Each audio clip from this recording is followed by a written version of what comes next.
I'm not as sexy as Matt, so y'all shut up. Pretty sexy. I didn't say I wasn't sexy, just all right. So, Mr. Brock, we've been talking about Medicare, and we're going to talk about the other option. We've been talking about Medicare Advantage. In this area, we really like a plan called the Aetna Freedom PPO. You ever heard of Aetna before? Yes. Yeah. They're a good insurance. Yeah, a big company, been around for a long, long time. We really like them too. The reason we like this plan with Aetna, Mr. Brock, is because these Medicare Advantage plans do have networks, so I want you to understand that first and foremost. But the good thing is we know that North Mississippi and Baptist, which are both the big ballers around here, they're the ones that are in network. So we really like that about the plan. And we can take a look at your doctors and all that jazz later, but I want to talk about what the plan looks like real quick. First of all, what we really like about this Aetna Freedom Plan compared to original Medicare, Mr. Brock, is that it has a $5,900 in network out of pocket. You see, okay, I'm just like, this is perfect because what he's doing is he's using his tone with the positive highlights of the plan. He's actually first, and this is so important, I feel like, is turn this biggest number on the board into a benefit, not a problem. You know, 5,900. We like this because of all the other Medicare Advantage plans. This one, you know, and maybe if you're looking at Patriots has a 4,900. But of all the other Medicare Advantage plans, we have a very low potential overall out of pocket. The good news too about this 5,900 is only 4% of people in the country actually hit that maximum out of pocket. But we do want to make sure there's a stop loss there, and this one has that. And the cool thing about this plan is both Baptist and North Mississippi Health Services in the network. Like you're taking fear away. Like sometimes you can get so into the data of every little number, especially with a plan like this. It's just more complex than the ACA plan that Zach was having to do because there's moving parts. But really the out-of-pocket's lower because, you know, we don't even have that one specifically had a zero deductible, but a deductible is not even a thing. So I'd always throw that in there. You know, another thing we like about these plans is there is no deductible. That's a highlight. You're not selling med subs these days that don't have a deductible at all. So you do get to throw that in there. There's no deductible. So, but the whole premise, like he's actually probably saying less than that, but he's doing it in a way that's creating this feel-good thing.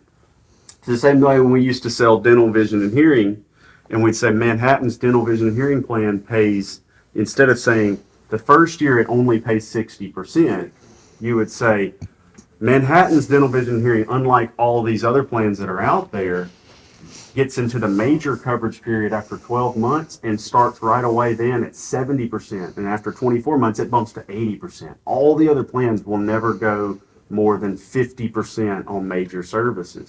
So you're taking, like you're explaining the waiting period and the limitations in a positive light. You're starting with that positive versus saying the first year it only pays 60%, which immediately like you, when you hear, if you get into like NEPQ training, like when you're training people to hear like negative, you know, tone and concepts right away, you're putting them in a state of mind. It's like, I really don't want this, or I dread having this, you know, versus making it sound good. We can backwards engineer into what my limitations are because they do exist and we're not denying that. But like, I'm not going to sit there and try to make the plan sound like shit because it isn't shit. First of all, everybody in here would go on this plan if they could have it tomorrow. I would. Better than our Blue Cross plan. I think our Blue Cross plan is decent, but this is better. No deductible. I'm paying a $225. I can go have open heart surgery and I pay $225. Mm-hmm. You know, that potential. First of all, almost nobody goes in the hospital for 9 days anymore. It's just very rare. Very rare. You know why? Because they are trying to get you out of there because they get punished for readmission and staying in there too long. So they're trying to get you out of there. Like the hospital, you think the hospital's trying to get you in there, but the way Medicare changed the way that they're funded and CMS changed their funding mechanisms is there's all these rules. It's no longer keep them in the hospital. You know why Medicare changed the rules? Because back in the day, it was keep them in the hospital. Fraud, waste, and abuse. Just keep them in the hospital, fill that bed, and make money. Now they're rewarded for having healthy outcomes, getting them out in a timely manner, and not having them readmitted for a similar cause within 60 days. That's how they get funded now. So they're not trying to keep you for 9 days. So this is a rarity. I'm not saying it doesn't happen, but it's not. Like, what's the average hospital stay you've seen, Johnny? 3 or 4 days. 3 or 4 days, you know, and a lot of 1 or 2 nights. And if it's in that range, typically it's going to be observation status. But anyway, you can, if you can practice this, like, you know, look, if you're in sales here, this is like, it's like a craft that's making you money, okay? It's an occupation where the better you are at it, the more money you make. There's a lot of occupations you have where the better you are at it, you don't make any more money. You know, when you're too below water in life, if you did a really good job or a piss poor job, did your paycheck change at the end of the month? Okay. Well, here it does. And so, looking in the mirror, as stupid as it sounds, oh, that's awkward. Well, that's what losers think. I want to be better at what I do. Look in the mirror and try to explain it with that type of mentality. Make it sound more and more appealing, you know? That, because like I said yesterday, the day before, number one, you know, the number one skill that's going to help you is the way you can explain things to people. Number 2 is the technical portion of it, knowing things.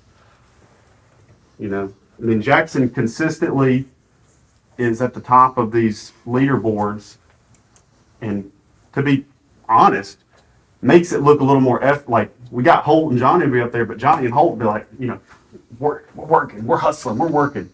Jackson's like, just good time, Jackson, and then he's still right there under him all the time. But a lot of it is just that.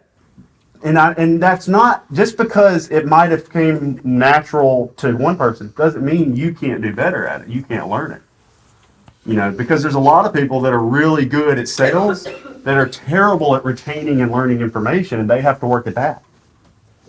So don't think like, oh, this is my skill set, that's theirs. This is my God-given ability. Now I have to work on this. So if my God-given ability is communication, then I might have to work on the details harder. If my God-given ability is retaining details, then I might have to work on the communication. So whichever you're good at, work on the other. Don't sit there. It's really easy when you're good at details to sit around and consume more and more and more and more and more detail. People that are good at details like to consume more details because it's easy. Like, you know, I can't remember where we were at, me and Steven, when somebody, you know, said, they talked about working in your 10. So, you know, we have positions where we try to put people in their 10. What are they best at? What tires them out, right? I'll give you an example. Like Mallory, I don't think is working in her 10 right now, but she's adapting. Like Mallory's not somebody that I could say is like so detail oriented that she gets into like numbers, yet all day long I have her doing numbers crunching and commissions, right? She's having to work harder at that than maybe somebody else that would be what they wanted to do. Which just there are people that just that's what they want to do. And sometimes you just have to adapt to the role that we need. And so if you're good at, if on the sales side, it's technical and personality. And if you're good at technical, great, work on personality. If you're good at personality, work on the technical side. Zach, I think you're good at hustling and talking to these people, and the reviews are great for Zach. Y'all don't see all the reviews. Zach gets mentioned more than anybody in review. Like, they love it. But on the technical side, I think he could work harder, learning more stuff. You've barely scratched the surface on what you understand, and that's fine. That's not a dig. That's what you need to work on.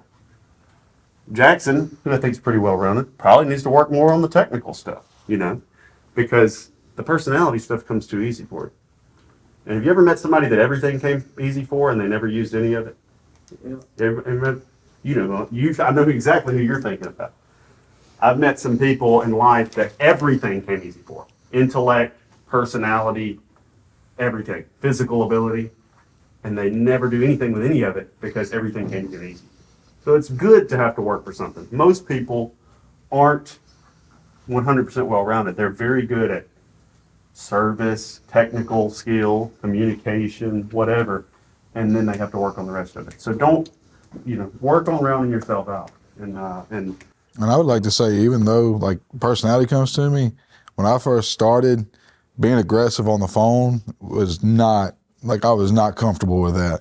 And so I had to take what these guys said, and I practiced it and made it work. But it was something I had to work for really hard too. Again, I would imagine you made everybody feel good, but there were some people that you were losing at the end by not having that aggressive nature to ask one more time Right. or overcome that final objection. Whereas that probably came more natural to Holt and Johnny. You kidding me, man? This is the greatest conference all time. It's like nothing I've seen before. Coming back next year. The business is rapidly changing, and if you're not educating yourself, you're going to be left behind.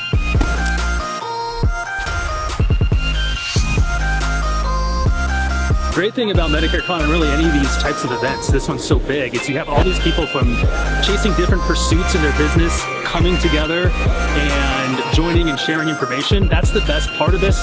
The conversations I've had with these guys right here, things that I wouldn't get just talking on the phone or anything like that. And the content here, it's been awesome. And Justin's done a great job, man.